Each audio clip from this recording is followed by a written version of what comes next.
जय हिंद बच्चों। आज के वीडियो में हम बात करेंगे आप सभी के लिए क्लास 10th के हिंदी का चैप्टर फर्स्ट, जिसका नाम है श्रम विभाजन और जाति प्रथा। इस पाठ का आज मैं आप सभी के लिए मोस्ट इम्पोर्टेंट ऑब्जेक्टिव्स क्वेश्चंस कराऊंगा, जो कि खास करके लिए आप सभी के लिए बिहार बोर्ड एग्जाम 2025 की दृष्टि से काफ़ी ही इम्पोर्टेंट होने वाला है। तो प्लीज़ आप लोग इस वीडियो को पूरा अंत तक देखिएगा, क्योंकि ये जो चैप्टर है आपका श्रम विभाजन और जाति प्रथा, इस पार्ट से आप सभी के बिहार बोर्ड एग्जाम में 8 या 10 मार्क्स के केवल ऑब्जेक्टिव्स क्वेश्चंस पूछे जाते हैं। सो ये वीडियो जो है वो काफ़ी इम्पोर्टेंट है, क्योंकि इस वीडियो में आज हम आप सभी के लिए इस चैप्टर का टोटल VVI ऑब्जेक्टिव्स क्वेश्चंस कराऊंगा, जिससे कि आपका बोर्ड एग्जाम में एक भी क्वेश्चंस नहीं छूटेगा। तो चलिए वीडियो को शुरू करते हैं, बशर्ते आप लोग वीडियो को अंत तक पूरा देखिएगा। फर्स्ट क्वेश्चंस आप सभी को दिख रहा होगा कि बुद्धिज्म एंड कम्युनिज्म किन की रचना है। ऑप्शन में दिया गया है मैक्स मुलर, अमरकांत, महात्मा गांधी, भीमराव अंबेडकर। तो Buddhism and communism Bhimrao Ambedkar ji की रचना है, यानी कि ऑप्शन जो डी हो जाएगा इसके लिए काफ़ी करेक्ट आंसर है। एक और एक्स्ट्रा क्वेश्चंस की बात करें तो हमारा जो श्रम विभाजन और जाति प्रथा पाठ है, उस पाठ के लेखक भी भीमराव अंबेडकर जी हैं।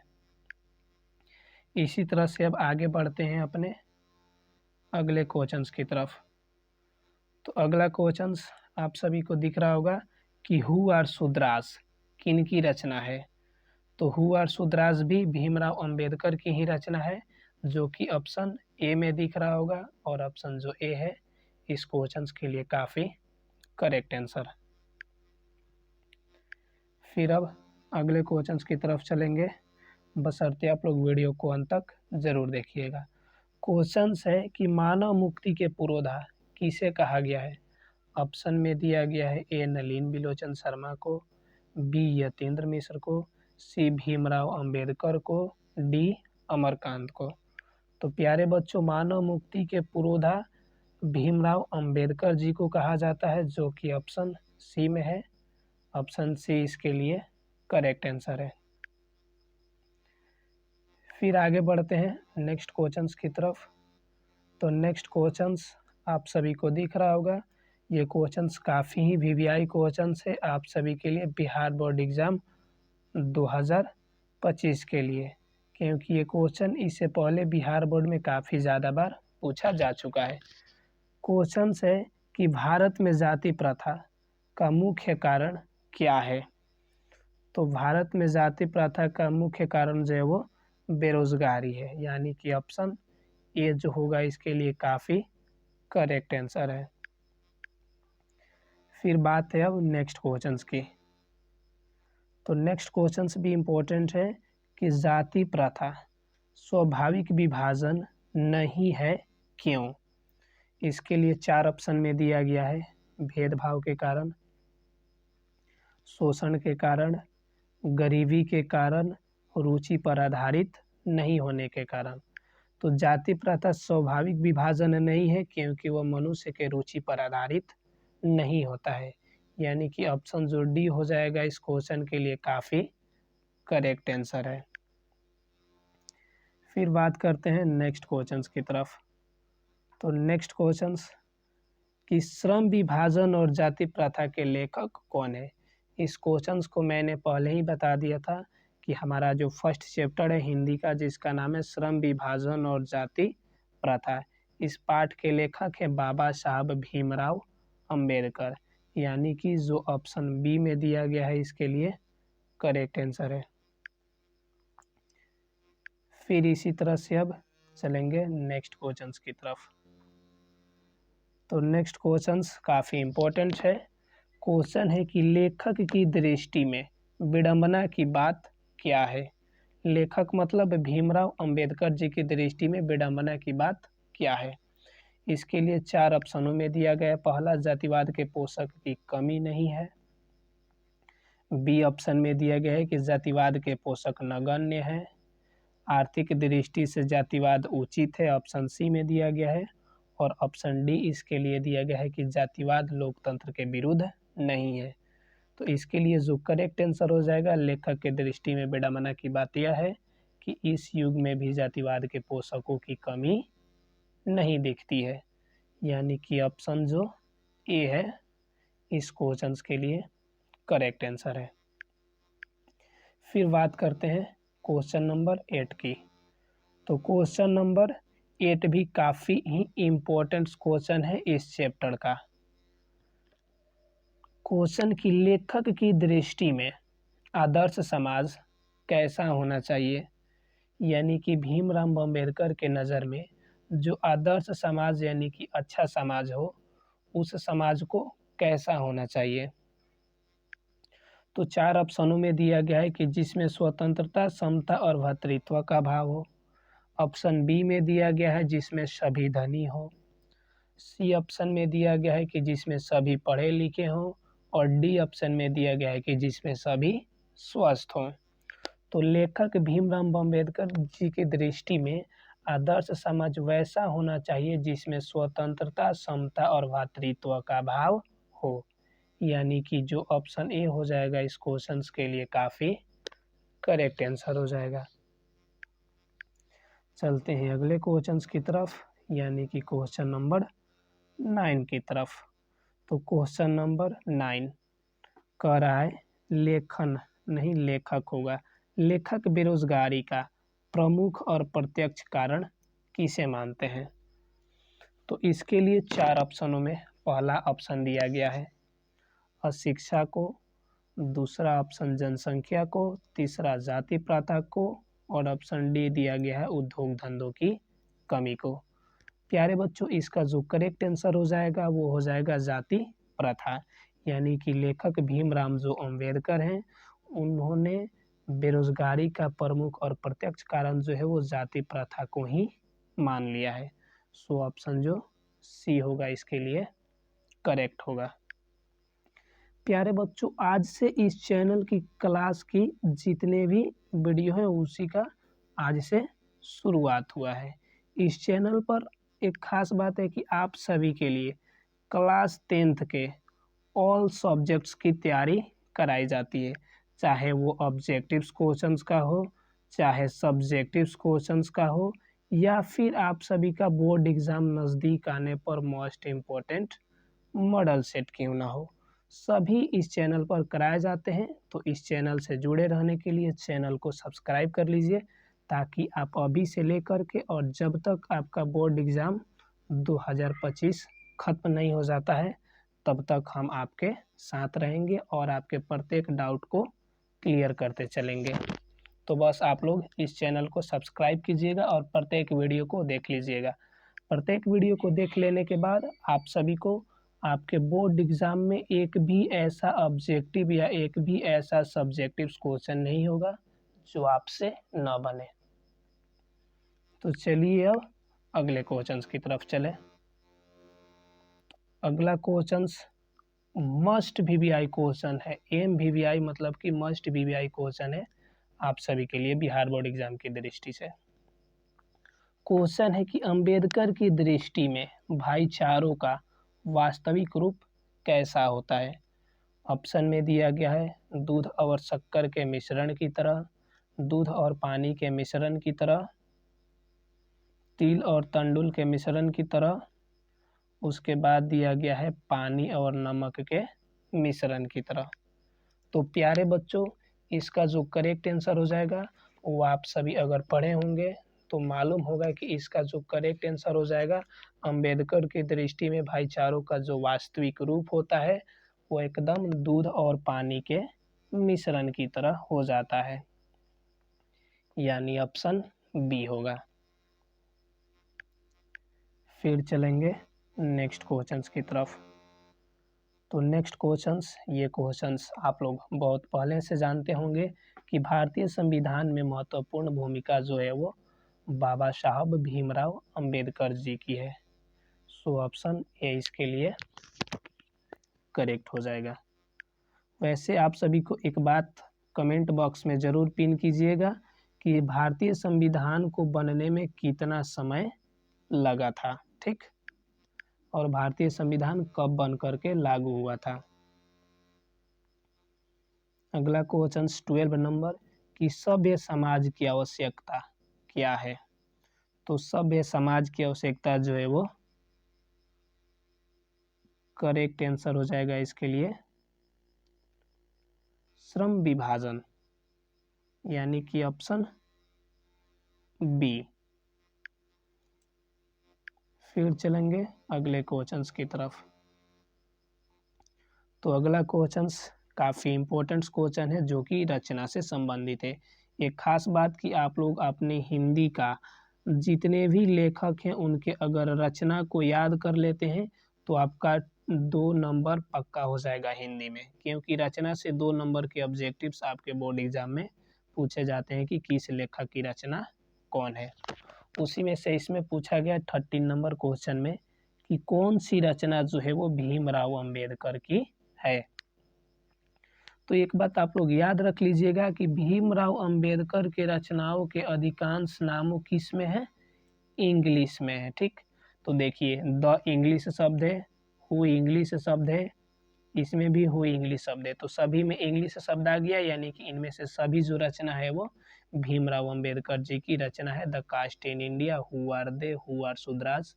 अन्य रचना जो है वो Buddhism and communism, the rise and the fall of Hindu women, annihilation of caste, their mechanism. ये सभी जो रचना है वो भीमराव अंबेडकर जी की है।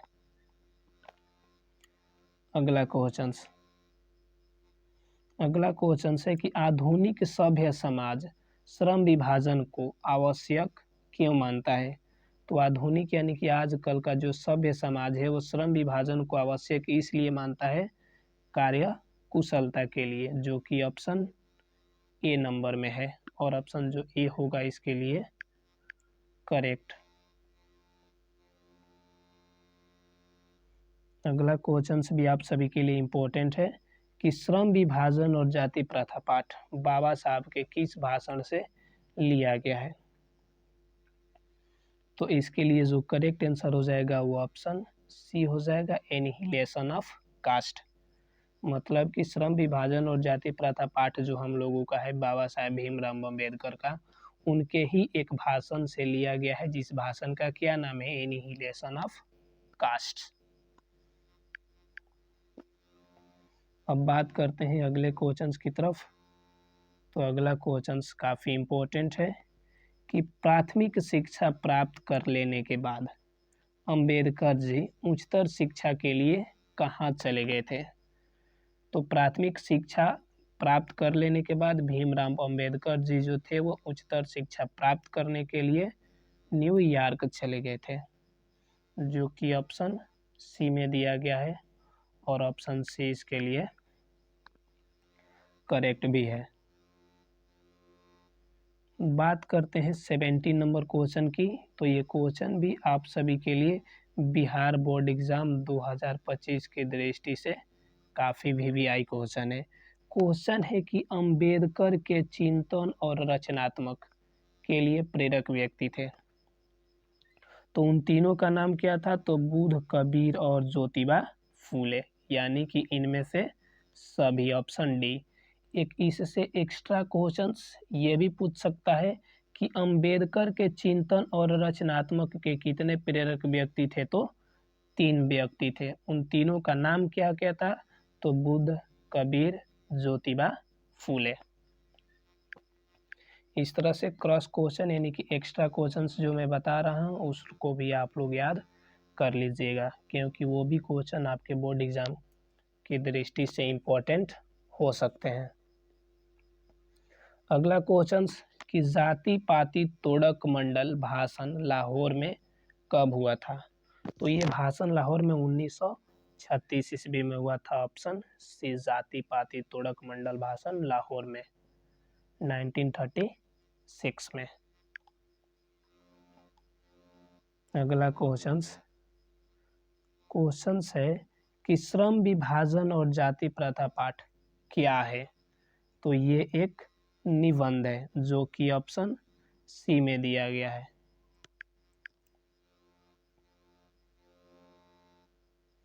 अगला क्वेश्चन कि अंबेडकर के भाषण जो एनिहिलेशन ऑफ कास्ट है उसको किसने हिंदी में रूपांतरित किया था। यानी कि हम लोगों का जो पाठ है श्रम विभाजन और जाति प्रथा, उसको कहाँ से लिया गया है, एनिहिलेशन ऑफ कास्ट से। एनिहिलेशन ऑफ कास्ट को हिंदी में किसने रूपांतरित कर दिया था, तो एनिहिलेशन ऑफ कास्ट जो था उसको हिंदी में रूपांतरण करने वाले व्यक्ति का नाम था ललई सिंह यादव, जो कि ऑप्शन ए में दिख रहा है, और जो ऑप्शन ए होगा इस क्वेश्चन के लिए काफी करेक्ट आंसर होगा। फिर बात करते हैं अपने नेक्स्ट क्वेश्चन की तरफ। तो नेक्स्ट क्वेश्चन भी इम्पोर्टेंट है कि अंबेडकर का जन्म किस परिवार में हुआ था। तो इस क्वेश्चन का आंसर प्यारे बच्चों आप सभी कमेंट बॉक्स में ज़रूर पिन कीजिएगा, तब जाकर के मालूम चलेगा हमें कि आप लोग अपनी पढ़ाई कितने अच्छी तरीके से कर रहे हैं। ये क्वेश्चन आप सभी के लिए होमवर्क में हो गया। अब अगला क्वेश्चन 22 नंबर क्वेश्चन जो कि है, लेखक को इस युग में कहाँ पर विडंबना दिखाई देती है। लेखक यानी कि भीमराव अंबेडकर को विडंबना कहाँ दिखाई देती है, तो जातिवाद में, जो कि ऑप्शन ए में दिख रहा है। और प्यारे बच्चों ऑप्शन ए इसके लिए करेक्ट है। अगर वीडियो अच्छा लग रहा हो तो वीडियो को लाइक कीजिएगा और चैनल से जुड़े रहने के लिए चैनल को सब्सक्राइब भी कीजिएगा। अगला क्वेश्चन आप सभी को दिख रहा होगा कि अंबेडकर के माता का नाम क्या था। तो अंबेडकर जी के माता जी का नाम था भीमा बाई, जो कि ऑप्शन डी में है, और ऑप्शन डी जो होगा प्यारे बच्चों इसके लिए काफी करेक्ट आंसर होगा। और फिर चलते हैं अपने नेक्स्ट क्वेश्चंस की तरफ और देखेंगे कि नेक्स्ट क्वेश्चंस क्या है। तो नेक्स्ट क्वेश्चंस आप सभी के स्क्रीन पर जो है वो काफ़ी इम्पोर्टेंट क्वेश्चन है कि डॉक्टर अंबेडकर ने पीएचडी की उपाधि कब धारण की। तो इसके लिए जो करेक्ट आंसर हो जाएगा वो ऑप्शन नंबर सी हो जाएगा, यानी कि 1916 में भीमराव अंबेडकर जी ने पीएचडी की उपाधि प्राप्त की। अगला क्वेश्चन कि द कास्ट्स इन इंडिया किन की रचना है। तो अभी कुछ देर पहले मैंने बताया था कि भीमराव अंबेडकर की जितना भी रचना होगी उसका नाम किस में होगा, इंग्लिश में।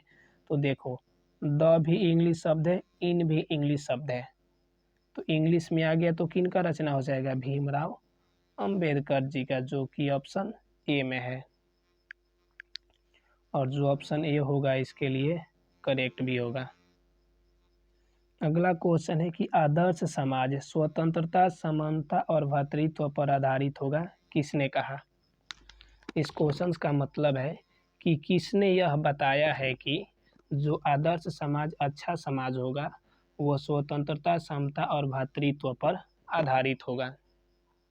तो इस बात को भीमराव अंबेडकर जी बताए थे। सो ऑप्शन जो बी हो जाएगा इसके लिए काफ़ी करेक्ट आंसर होगा। फिर अब बात करते हैं अपने अगले क्वेश्चंस की। तो अगला क्वेश्चंस भी काफ़ी इम्पोर्टेंट क्वेश्चन है। क्वेश्चंस आप सभी को स्क्रीन पर दिख रहा होगा कि क्या पेशे का दोषपूर्ण पूर्व निर्धारण करती है। ठीक, तो इसके लिए जो करेक्ट आंसर हो जाएगा वो ऑप्शन बी हो जाएगा, यानी कि जो जाति प्रथा है ना वही पेशे का दोषपूर्ण पूर्व निर्धारण कर देती है। फिर अब बात करते हैं अगले क्वेश्चंस की तरफ। क्वेश्चन है कि जाति प्रथा भारत में बेरोजगारी का क्या है। 4 ऑप्शनों में दिया गया है प्रमुख कारण, ऑप्शन बी में है प्रत्यक्ष कारण, ऑप्शन सी में दिया गया है प्रमुख और प्रत्यक्ष कारण, और ऑप्शन डी में दिया गया है इनमें से कोई नहीं। तो इसके लिए जो करेक्ट आंसर हो जाएगा, जाति प्रथा भारत में बेरोजगारी का प्रमुख और प्रत्यक्ष कारण बनी हुई है। ये क्वेश्चन काफ़ी ही इम्पोर्टेंट क्वेश्चन होता है बिहार बोर्ड एग्जाम के लिए, क्योंकि ये क्वेश्चन काफ़ी ज़्यादा बार पूछा जा चुका है। सो प्यारे बच्चों, ऑप्शन जो सी हो जाएगा इसके लिए करेक्ट हो जाएगा कि जाति प्रथा भारत में बेरोजगारी का एक प्रमुख और प्रत्यक्ष कारण बनी हुई है। फिर चलते हैं अगले क्वेश्चंस की तरफ। तो अगला क्वेश्चंस कि मूक नायक क्या है। ऑप्शन ए में दिया गया है अखबार, ऑप्शन बी में दिया गया है पत्रिका, ऑप्शन सी में दिया गया है पुस्तक और ऑप्शन डी में दिया गया है कहानी संग्रह। प्यारे बच्चों, मूक नायक जो है वो एक तरह की पत्रिका है। सो 29 का ऑप्शन बी करेक्ट होगा। फिर चलते हैं अगले क्वेश्चंस की तरफ। अगला क्वेश्चन करने से पहले एक बात आप सभी को बताना चाहता हूं कि आप सभी को हिंदी के सभी लेखक का जन्म याद कर लेना है, साथ ही साथ उनकी मृत्यु भी आप लोग को याद कर लेना है और उनका महत्वपूर्ण रचना भी याद कर लेना है। अगर इतना आप लोग याद कर लेते हैं तथा साथ ही साथ उनके माता पिता का नाम भी याद कर लेते हैं आप लोग, माता पिता का नाम, लेखक का नाम, जन्म, मृत्यु और उनकी रचना, तो आपका आपके हिंदी के बोर्ड एग्जाम के परीक्षा में 10 नंबर का ऑब्जेक्टिव्स श्योर है पूछ लिया जाता है इतने सभी बातों से। तो आप लोग कम से कम इसको ज़रूर याद कर लीजिएगा। वैसे अगर आप लोगों को चैप्टरों के लेखकों का नाम याद करना है तो इस चैनल पर आप सभी के लिए एक वीडियो है जिससे आप बिल्कुल ही ट्रिक के माध्यम से क्लास 10th के हिंदी के सभी चैप्टर्स के लेखक का नाम बिल्कुल 1 मिनट में याद कर सकते हैं, वो भी पूरे लाइफ टाइम के लिए, कभी नहीं भूल पाइएगा। तो आप लोग उस वीडियो को जा करके इस चैनल के होम पेज में खोज लीजिए या फिर इस चैनल का जो हिंदी 2025 के नाम से प्लेलिस्ट है उसमें भी उस वीडियो को ऐड कर दिया जाएगा। क्वेश्चन है कि डॉक्टर भीमराव अंबेडकर की मृत्यु कब और कहाँ हुई। तो इस क्वेश्चंस को जो होगा करेक्ट आंसर होगा ऑप्शन ए हो जाएगा।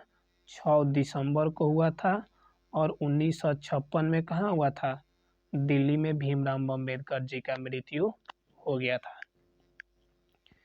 फिर बात करते हैं अपने अगले क्वेश्चंस की तरफ। तो अगला क्वेश्चन है कि भीमराव अंबेडकर का जन्म कब हुआ। जन्म मृत्यु से क्वेश्चन जरूर रहेगा। तो भीमराव अंबेडकर जी जो थे श्रम विभाजन और जाति प्रथा पाठ के लेखक हैं। उनका जन्म 14 अप्रैल 1891 ईस्वी में हो गया था।